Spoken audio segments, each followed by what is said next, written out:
उत्तर प्रदेश सरकार के उप मुख्यमंत्री श्री बृजेश पाठक जी द्वारा आरक्षण विरोधी व्यक्तियों को दिए गए समर्थन का कड़ा विरोध करते हुए उनके इस्तीफे की मांग करते हैं तथा आरक्षण विरोधियों के खिलाफ कठोर कार्यवाही की भी मांग करते हैं। आरक्षण सुरक्षा पर जवाबदेही एवं गारंटी लिखित में दे सरकार। देश में जातीय जनगणना कराकर ओबीसी, एससी, एसटी व अल्पसंख्यक के वास्तविक जनसंख्या के आधार पर शिक्षा व सभी फर्स्ट ग्रेड सरकारी नौकरियों एवं प्राइवेट कॉर्पोरेट कंपनियों और मीडिया संस्थानों में आरक्षण लागू किया जाए। एनएफएस, नॉट फाउंड सूटेबल और बैकलॉग भर्ती जैसी भेदभावपूर्ण व्यवस्था को तुरंत समाप्त कर सभी खाली पदों पर बेरोजगार युवाओं को रोजगार दिया जाए। कॉलेजियम सिस्टम को हटाकर न्यायाधीशों की चयन प्रक्रिया में पारदर्शिता एवं आरक्षण लागू हो। रिक्त पदों में भर्ती, समान कार्यों का समान वेतन और सरकारी नौकरियों में निजीकरण समाप्त कर स्थायी नियुक्तियां की जाए।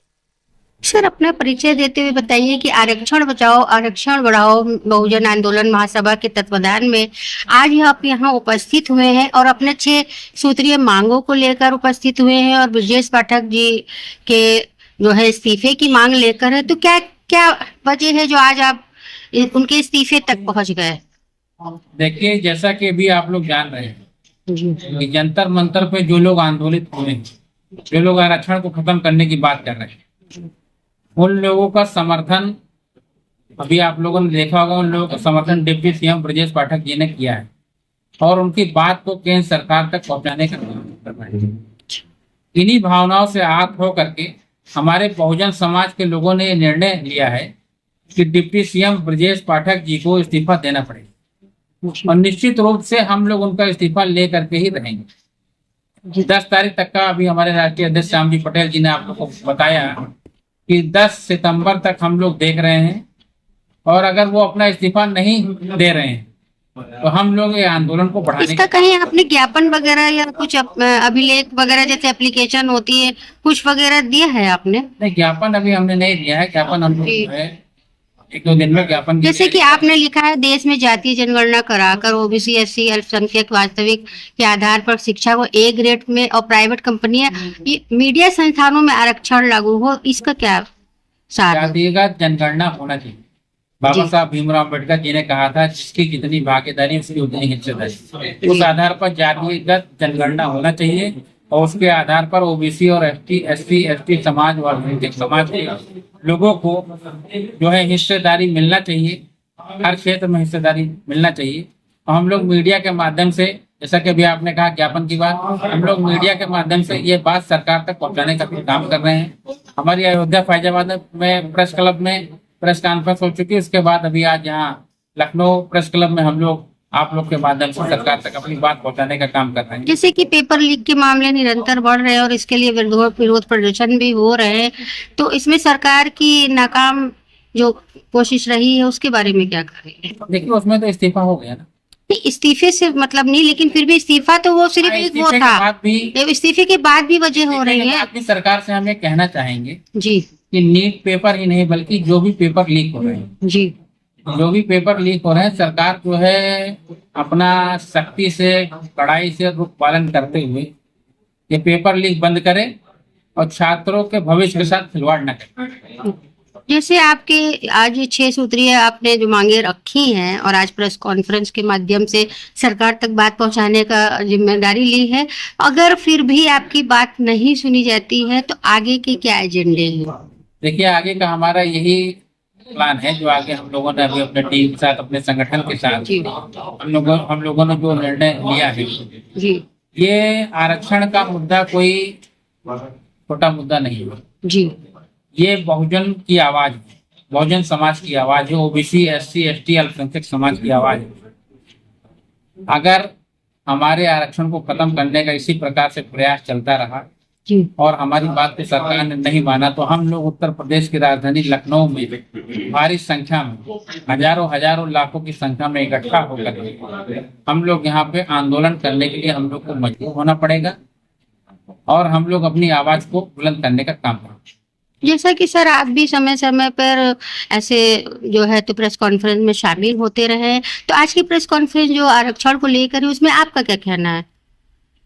देखिए, आरक्षण बचाओ आरक्षण बढ़ाओ बहुजन आंदोलन महासभा के तहत ये 6 सूत्रीय मांग हम लोगों ने रखा है और जिसमें आज पहली जो हमारी विशेष मांग है वो उप मुख्यमंत्री श्री ब्रजेश पाठक जी के द्वारा विरोधी व्यक्तियों को दिए गए समर्थन का कड़ा विरोध करते हुए उनके इस्तीफे की मांग करते हैं जी तथा आरक्षण विरोधियों के खिलाफ कठोर कार्रवाई की मांग करते हैं, क्योंकि आरक्षण बहुजन समाज का अधिकार है और ये संवैधानिक अधिकार बाबा साहब ने दिया था कि समानता आ जाए, और समानता आज अभी न सुप्रीम कोर्ट में आया है, न हाई कोर्ट में आया है, न भारत सरकार के 1 क्लास नौकरियों में आया है, न मीडिया संस्थानों में भी समानता मिला है।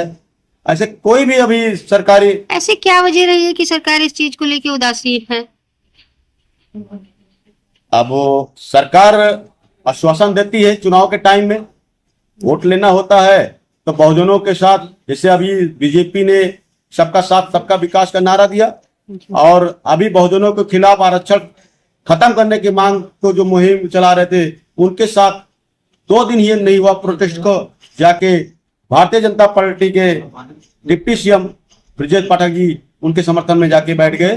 तो दोहरा चरित्र है इनका, और दोहरा चरित्र इस बार इनको जो है इनको सत्ता से गिराने का काम करेगा। सर, अपना परिचय देते हुए बताइए कि आरक्षण बचाओ आरक्षण बढ़ाओ के मुद्दे को लेकर सर ने जैसा कि बताया कि हम 6 सूत्री मांगों के लेकर आप आज यहाँ उपस्थित हुए हैं और ब्रजेश पाठक जी के इस्तीफे को लेकर भी बात उठाई जा रही है, तो आपका क्या कहना है? मेरा नाम गंगाराम वर्मा है।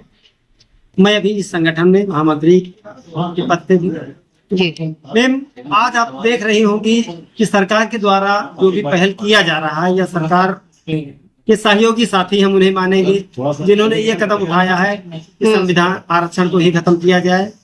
जब संविधान ने हमें वो दायरा दिया है जी हमारे उस समाज के लिए जिस समाज में अभी समानता नहीं है, जी जब संविधान में निहित है तो उस पर छेड़खानी करने का कोई औचित्य ही नहीं बनता है। लेकिन अगर किसी के द्वारा ये किया जाता है तो हम लोग ऐसे समाज की आवाज को बुलंद करने के लिए संविधान के दायरे में रह करके बिल्कुल उनकी बात को प्रमुखता से उठाएंगे, और तब तक उठाएंगे जब तक सरकार या ऐसे दल बैकफुट पे नहीं आ जाते। धन्यवाद। अपना परिचय देते हुए बताइए कि आज आप यहाँ उपस्थित हुई है 6 सूत्री मांगों को लेकर आरक्षण के लिए, एक आप महिला हैं, तो इसमें आपका क्या कहना है? आपको पहले सबसे पहले आपको बहुत बहुत धन्यवाद, क्योंकि आप भी एक महिला हैं। जी और आरक्षण, देखिए महिलाओं को आरक्षण जो 10% मिलने का बात था वो अभी तक भाजपा सरकार ने लागू नहीं किया। जी ठीक है, और ये आरक्षण खत्म करने की बात कर रहे हैं। बहुजन समाज से ही वोट लेके आज ब्रजेश पाठक जो है कुर्सी पे बैठे हैं। क्या उनको 15% या 25% के लोग कुर्सी पे बैठा सकते हैं? मुझे बताइए। 85% का वोट उनका अगर ना मिलता तो आज कुर्सी पे वो नहीं बैठते। ठीक है, और उसी बहुजन समाज का आरक्षण ये खत्म करने की कोशिश कर रहे हैं, उनके सपोर्ट में खड़े हुए हैं।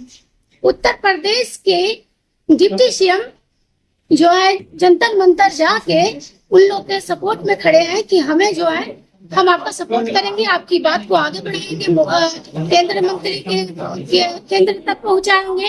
अब ये कहाँ के जो है बात कर रहे हैं? उत्तर प्रदेश में 2027 में चुनाव है।